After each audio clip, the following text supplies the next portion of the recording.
Hey guys, how you doing? I hope you're well and that you're wearing your masks properly. There's a lot of talk of the next gen consoles at the moment, the PS5 and the new Xbox Series, but today I wanted to share with you a gaming haul that I got recently with a bunch of old consoles and a whole heap of old games. How did I get a hold of all this? What's included and what condition are they in? Well, hello fellow gamers, and allow me to talk you through my £800 video game haul.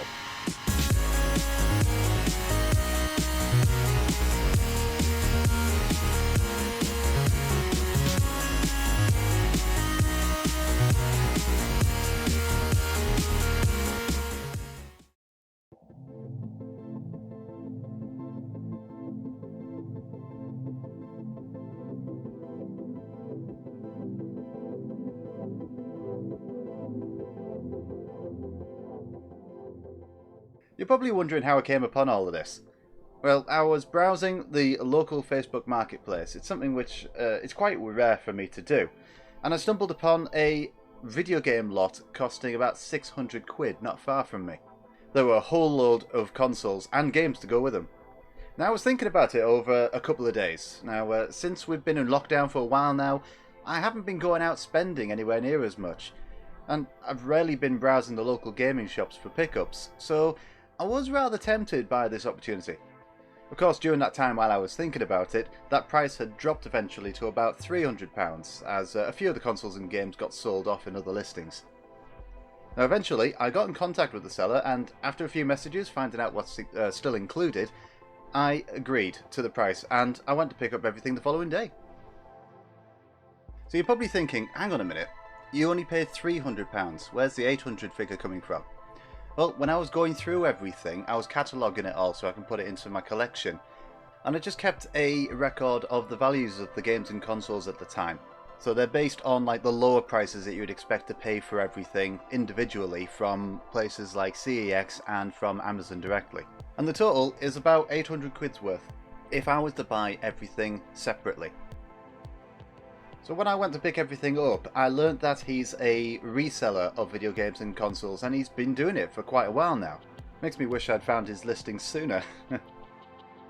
Now, I've not given away any personal details because I've not asked if I can share them, so but I do know that he's no stranger to YouTube, and he's already following the channel, so if you're watching, mate, everything's in working order, it's all brilliant, and again, thank you. So without further delay, well, what's included in these boxes of goodies? There was a total of 9 consoles, there were controllers for all of them as well, and over 90 games, and a couple of the peripherals as well. I can't possibly go over everything here, that would just be too boring. But instead, I'm going to go over some of the highlights with you. So we're going to start off with the consoles first, and the first one is a Dreamcast in very good condition. It's still grey, there's no yellowing at all that I can see. Now this is the Model 1, so it can run burnt CDs if I need it to. It didn't come with a broadband adapter sadly, it only has the modem, but I'll still be replacing my current Dreamcast with this one. Now my own Dreamcast still works perfectly, but, well, just take a look. Yep, that is seriously yellowed. This new one looks so much better. The new one is going on my shelf. As for the old one, I don't know. If you have any ideas, let me know in the comments. Next up is a Model 2 Sega Saturn, which is also in really good condition. I currently have the Model 1, and I went for that one because it's the same model we had when I was growing up, just for nostalgic reasons really. However, it has been having some issues with video output. When it's been on for a little while and I turn it off and on again, thick grey bars appear across the screen. Now I've read up and learnt that this is apparently a power supply problem. Now if I can get a replacement power supply then great. Otherwise, at least it's nice to have a backup. There was also a fat PS2 in the haul. There's nothing special with this except that it works. My own PS2 has a lot of trouble reading DVDs, so I couldn't play a lot of my PS2 collection for a while. I don't think this one is cosmetically in as good condition as my own, so I don't know, I might swap the outer cases around. I already have plans to mod one of these PS2s so I can back up my games onto a local hard drive, so I think I'll just hold on to the other one for spares. There were a few other consoles in the haul, but I don't have any immediate plans for these. They've all been cleaned up and are all in decent working order. The Xbox, though, has a common issue with the drive tray where it doesn't open all the time, but a swift whack on the top opens it up. I've read that it is a common problem with original Xboxes, so I'll look into getting that repaired at some point. There's also a Model 1 Mega Drive. I've already got the Model 2 set up, but it's nice to have this. There's also a PS1 and also an Xbox 360 Slim. This one doesn't have a hard drive, but I do have a spare one that does, but it doesn't read discs. So I'll be moving the hard drive out of there into this one. There's a Model 1 GameCube in here as well. When I received it, it had a lot of paint splatters all over it, so I don't know, I guess at one point someone was doing decorating around this. I've cleaned it up and it's looking fairly good now. And lastly, there was a Wii in the bundle. It's the RVL001 model, the one that you want to get, and this one was already modded with a bunch of Wii and GameCube games installed. Now I've already got a modded Wii, so this one is sitting around as a spare right now. I was pleasantly surprised though when I booted it up to find that one of the installed games is the GameCube version of Animal Crossing. I've never tried this one, so I think I might just give it a spin before deciding to get it physical for my own collection. So there's quite a few spares here that I'll be putting into storage for now, but if you have any ideas of what I can do with these, maybe some cool mods, let me know in the comments. So in this haul there were a couple of peripherals that I found very interesting. The first of these is a boxed Dreamcast keyboard. The weird thing I find with these is that, they're really cheap. You can get them for around about £6, and yet I never see them around. I never see them in the wild. So I'm really happy to get a hold of one of these. More happy in fact because this one is immaculate. It's almost like it's never been used. The keys feel really good as well with clean clicky presses. But now I've got one of these, I might see if I can get a hold of a copy of Typing of the Dead.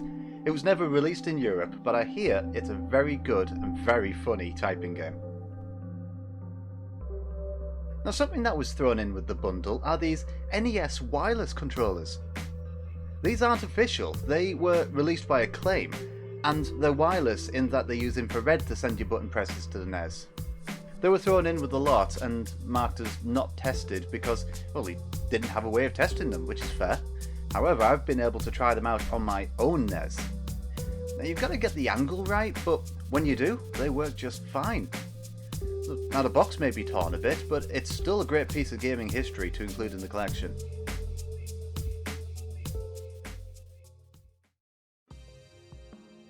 And now for the games, of which there were over 90 of them included in this haul. Now excluding any duplicates that were within the lot and ones that I already own, there's more like 75 to 80 new games here that I can add to my collection. Now that's way too many to go through, so I'm just going to show you some of the highlights. Now the first game I'm really happy to have in my collection is Sonic Jam for the Sega Saturn. It's a Sonic compilation including Sonic's 1, 2, 3 and Knuckles, and it's one of only a couple of official ways of playing the full Sonic 3 game, and Knuckles in Sonic 2, outside of using the original lock-on cartridge. It also includes a 3D hub area complete with a 3D Sonic, where you can access some of the extras like music and the photo gallery. It's said that remnants of the cancelled 3D Sonic game for the Saturn, Sonic Extreme, are in this 3D hub world, so it gives us just a tiny taster of how the game may have actually looked and controlled, which is ace. Next up is another Saturn game, Daytona USA Championship Circuit Edition. It's a reworked and extended version of the original Daytona USA, and get this, it came out in Europe before anywhere else. Now Sega went one better with this release over many others in Europe because it was actually optimised for our PAL TVs. It didn't have those black bars you see on many early PAL games, and its speed was risen to the same as the NTSC releases, which is just brilliant. Now this was a pleasant surprise. There was a Saturn demo disc included in the haul, which I've never seen before. The Sega Flash Volume 1 included playable demos of Sega Rally and Panzer Dragoon 2 Zwei, as well as video demos of a couple of other games. Now, it has an interesting intro scene with a large sci-fi metallic sphere with displays all around the outside of it, showing demos on the disc. You could even move this around with your controller, rotating the camera and zooming in and out. Now, I know it's only a bunch of demos, but it was fascinating exploring this disc. It was like peering into a window in 1996. Now, next is a little something I've heard a lot about: Die Hard Trilogy on PlayStation 1. It's based on the first 3 installments of the Die Hard movies. The game was a hit when it came out in 96, and I've had it recommended to me a few times.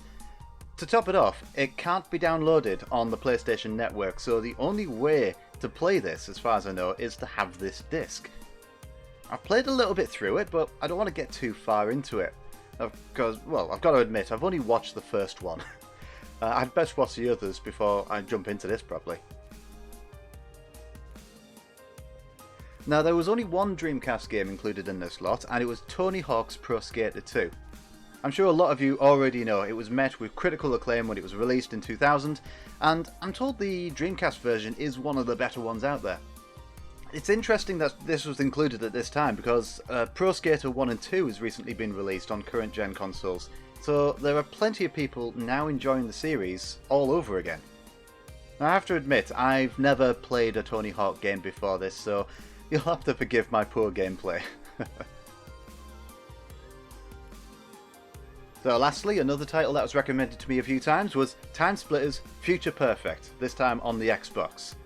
My experience with Time Splitters comes from Time Splitters 2 on the PlayStation 2. I got that around about the time it came out.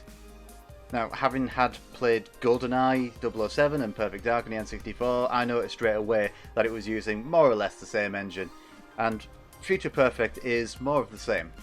It seems to be continuing the story from its predecessor. I'm looking forward to giving it a proper go, and even getting some local multiplayer in. You know, once everything blows over.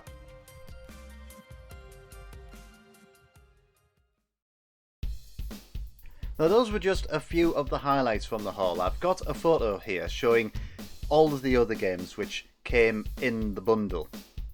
Are there any on here that you'd recommend I jump onto next?